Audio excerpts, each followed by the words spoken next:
টানা ৩ দিন ধরে যুদ্ধের আগুনে দাউদাউ করে পড়ছে মধ্যপ্রাচ্য। খামেনি হত্যার প্রতিশোধ নিতে ইসরায়েল সহ মধ্যপ্রাচ্যে থাকা মার্কিন ঘাঁটি সহ সব ধরনের লক্ষ্যবস্তুতে আঘাত হানছে ইরানের ক্ষেপণাস্ত্র। এই অবস্থায় ইরানেও যৌথ হামলা বাড়াচ্ছে যুক্তরাষ্ট্র ইসরায়েল। হামলায় তেহরানের গান্ধী হাসপাতাল ক্ষতিগ্রস্ত হওয়ার খবর পাওয়া গেছে। পরিস্থিতি ভয়াবহ, বহু হতাহতের শঙ্কাও করা হচ্ছে। এছাড়া ইরানের অভ্যন্তরে ১,০০০-এর বেশি লক্ষ্যবস্তুতে চালানো হামলায় খামেনি এবং ৪০ শীর্ষ কর্মকর্তা নিহতের দাবি মার্কিন সেনাবাহিনীর। আগামীর অগ্রগতির ভিত্তি আনোয়ার ইস্পাত, স্ট্রংগেস্ট স্টিল সিন্স 1978।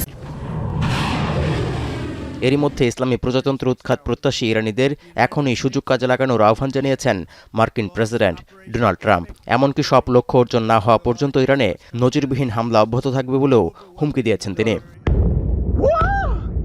এদিকে ইরানের ক্ষেপণাস্ত্র হামলার প্রতিবাদে তেহরানে থাকা দূতাবাস বন্ধ করে রাষ্ট্রদূত সহ কূটনৈতিক কর্মকর্তাদের প্রত্যাহার করে নিয়েছে সংযুক্ত আরব আমিরাত। এমনকি পাল্টা হামলার নিন্দা জানিয়ে নিরাপত্তা রক্ষা ইরানের বিরুদ্ধে প্রয়োজনীয় সব ব্যবস্থা নেয়ার হুঁশিয়ারিও দিয়েছে আমিরাত, বাহরাইন, সৌদি আরব, ওমান, কাতার এবং কুয়েতের জোট জিসিসি।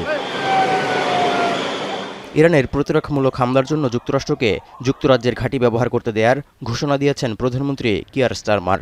এছাড়া ইরানের বিরুদ্ধে যে কোনো ধরনের প্রতিরক্ষামূলক পদক্ষেপ নিতে প্রস্তুত থাকার যৌথ বার্তা দিয়েছে ফ্রান্স, জার্মানি এবং যুক্তরাজ্য। যুদ্ধ উত্তেজনায় বিশ্ববাজারে হু হু করে বাড়ছে জ্বালানি তেলের দাম। শিগগিরই ইরানের নতুন সর্বোচ্চ নেতা বাছাই করা হবে বলে বার্তা দিয়েছেন দেশটির পররাষ্ট্রমন্ত্রী আব্বাস আরাকচি। তৌহিদুর রহমান, এখন বিশ্ব।